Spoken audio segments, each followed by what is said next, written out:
Hi everybody, welcome back. I have a question for you. When you see something wrong in the world around you, what do you want to do? I know many of you well enough by now already to know the answer to that question. Many of you, when you see something wrong with the world around you, want to fix it.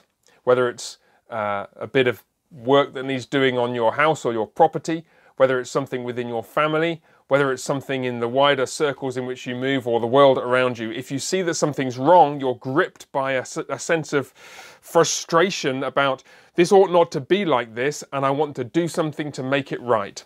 And I want to applaud that. That is an entirely biblical and godly attitude to have. In fact, it's an attitude which flows out of Psalm 8, which we looked at a couple of days ago. We have been made to have dominion over the works of God's hands, and so it's part of our vocation as human beings when things are not as they ought to be, to take hold of them and seek to make them better, to bring things in earth into accordance with the will of God, just as things are in heaven.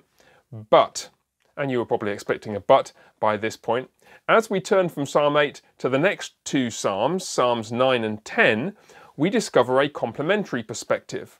What do you do when you can't actually change the thing that's frustrating you, when it's beyond your power to fix it? Psalms 9 and 10 address this question. I'm going to be saying a few more words about Psalms 9 and 10, including explaining why they belong together as a single psalm in another video, which I'll do in the next couple of days or so, Lord willing. I've been totally blown away by the intricacy and wonder of this psalm as I've been digging into it just today.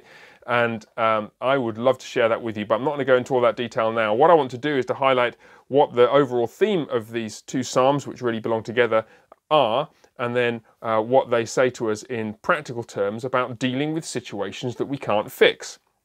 In Psalms 9 and 10, we are confronted once again with a situation in which, to put it very bluntly and crudely, the world has gone wrong once more.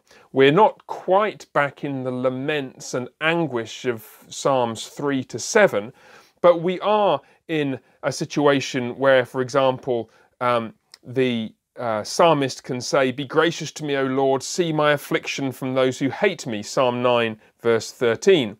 We hear him talking about verse 15, "The nations have sunk in the pit that they have made, in the net that they hid, their own foot has been caught." We see over the page in Psalm 10 that the wicked man sits in ambush, waiting for the poor when the poor man passes by. Things are not as they ought to be in the world. And yet, as you look at the details of this psalm, it seems that David, the author, at the time of writing this psalm, is not in a position to do anything about it. So what does he do? Verse 1. "I will give thanks to the Lord with my whole heart. I will recount all of your wonderful deeds." Verse 2. "I will be glad and exult in you. I will sing praise to your name, O Most High."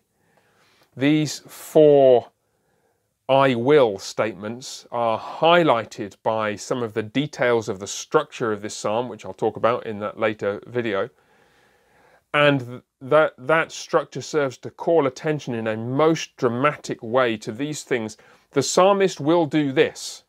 He is not in a position to fix the world. He is not in a position to solve all the injustices. He can't deal with the fact that there are many, many poor people who are downtrodden by the powerful, rich oppressors in Psalm 10. But what he can do is be thankful. What he can do is to recount or tell forth the wonderful deeds of the Lord. What he can do is to be glad and to rejoice in God. And what he can do is to praise the living God for his kindness to him. We can always do these things.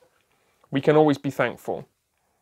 We can always speak of the good things that God has done.